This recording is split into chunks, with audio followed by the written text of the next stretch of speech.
Coming up next on Good Morning El Paso, 3 shootings and 2 deaths in less than 24 hours. El Paso police say they're all connected. The latest on the investigation. Also, a game of musical chairs over at City Council, and it could cost $6,000. What City Council is now doing to save you all of that money. And the FBI is investigating whether 3 American teens were actually on their way to join the terrorist group ISIS. Are the militants now targeting women to join their group? Live, where news comes first. From the Mesilla Valley and Las Cruces to El Paso and the borderland. This is ABC7's Good Morning El Paso. When a person commits violent acts and then takes the cowardly way out and commits suicide, sometimes that puts law enforcement in a situation where you never completely know the why. 3 shootings in less than 24 hours, and now 2 people are dead. Police may never know why an El Paso police officer was shot. A woman was found dead, and then a man who police say committed suicide was also found dead. Police believe it's all related. Good morning, everyone. Thanks for joining us today. I'm Hillary Floren. And I'm Bob Harp. Good morning, everybody. We'll get to your storm track weather forecast in just a little bit, but first, that all started with a routine traffic stop Monday night at about 9 o'clock. An officer was shot during that stop near Yarborough and North Loop. The suspect's vehicle got away, and that prompted a massive search of that area that came up empty. We're told that officer has had a couple of surgeries so far and is in stable condition right now. Well, 8 hours later, we should say, about 7 miles away, a woman's body was discovered inside of a home. That was on Sal Rasura in far east El Paso, and neighbors we spoke with say it was at about 8 o'clock Monday night when they heard a gunshot there. And we were sitting down with my girlfriend, and yeah, we just heard a really loud bang. So just one shot? It was just one. What did you think? Well, I thought it was a gunshot because I've heard gunshots before. So I thought it sounded like a real gunshot, and it came from that street. When officers entered that home, they found the body. A spokesman would not tell us who called officers to the location or how the woman died. And then about 4.5 hours after that, the body was discovered. Police found a man with self-inflicted gunshot wounds behind a cash store. That's in the Lower Valley. This just miles from where the police officer was shot. Here's a map showing where all 3 incidents took place. Now, investigators are saying that all 3 are connected. One thing that the spokesperson, Chris Mears, with the police department wanted to make perfectly clear, the suspect found dead is not a victim. He's a suspect. He committed suicide. You're not a victim of suicide. He committed suicide. And we believe he's a suspect in a murder and possibly in an attempted capital murder of a police officer. So I wouldn't call him a victim. I can tell you that he's a Hispanic male in his 30s.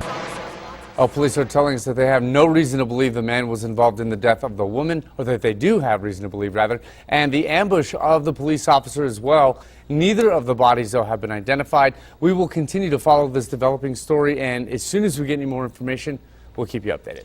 Meanwhile, to storm track weather, let's go ahead and talk to Crystal. Yesterday, we were still under that first alert as things dried out, and now it's looking really nice, isn't it? Yeah, it really is. We are tracking mostly clearing outside this morning. Should be a great start to your day. On clouds and radar this morning, we are looking at just a few small light showers that are picking up over Culberson County. Otherwise, notice not even a lot of cloud coverage today to start off the day, and that'll be a theme. We're looking at only an isolated chance of rain with pleasant conditions throughout your Wednesday.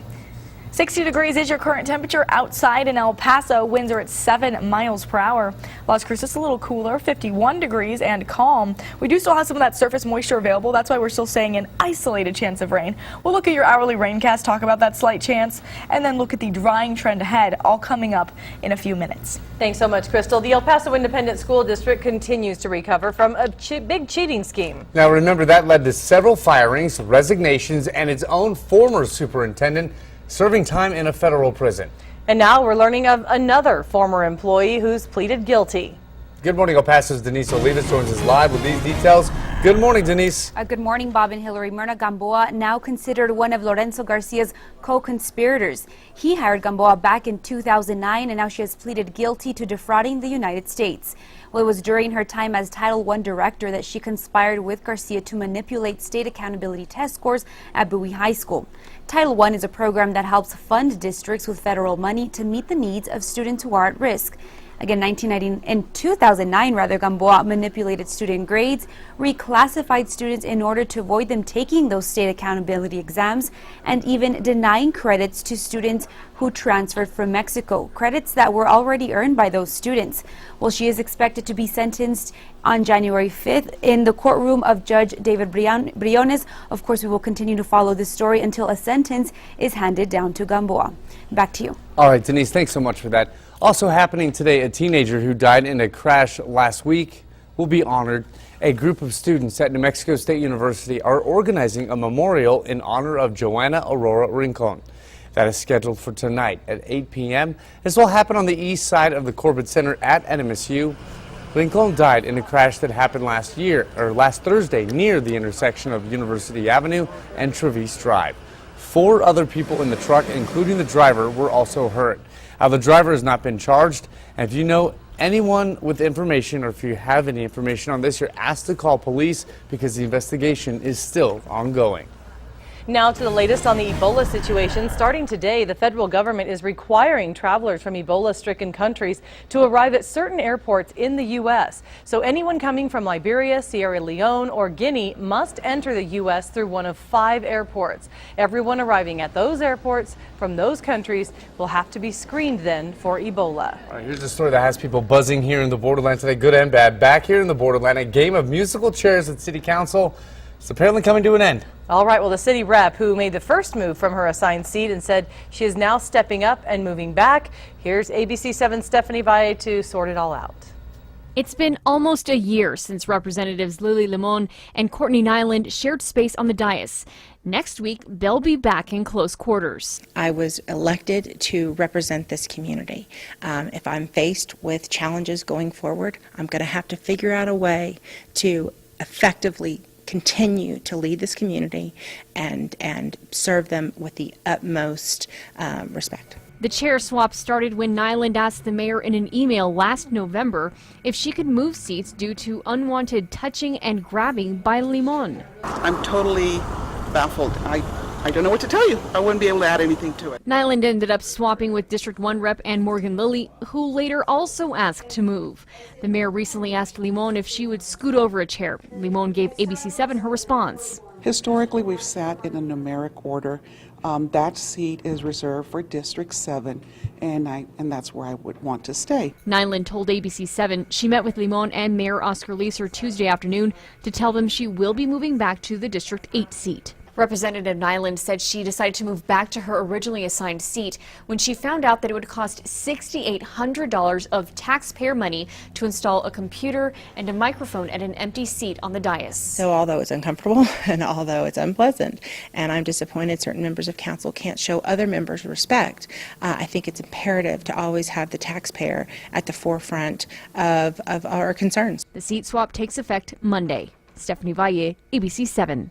Representative Limon told Stephanie over the phone that she honors Nyland's decision and says that she hopes returning to traditional council seating will allow meetings to be conducted in a professional manner. And, you know, we try to get away from each other, Hillary, but our seats are bolted down. Our seats are so bolted down, we can't even move. I could just swivel away. You're stuck with me, girl. Yeah. I-10 East Lake, by the way, traffic looks fine over there on the east side, and Harnos as well. Allegations of a hazing and sex assault scandal at a high school football program continue to rock the town of Innatown in New Jersey. Well, a look at the difficult decisions the school board had to make last night is up ahead. And 3 American high school girls back home today after trying to join terrorists in Syria. Unbelievable story and what the FBI has uncovered since then. So we've seen the cool down. What about a warm up again? Let's go back to meteorologist Crystal Clyde. Good morning. Good morning. That is right. We are warming up for your Saturday and Sunday, but do rain chances put a damper on those outdoor plans? We'll look at that after your break. This is ABC7, where news comes first. You're watching ABC7's Good Morning El Paso with Hillary Floren, Bob Harp, Storm Track Weather Meteorologist Crystal Clyde, and live reports from Denise Olivas.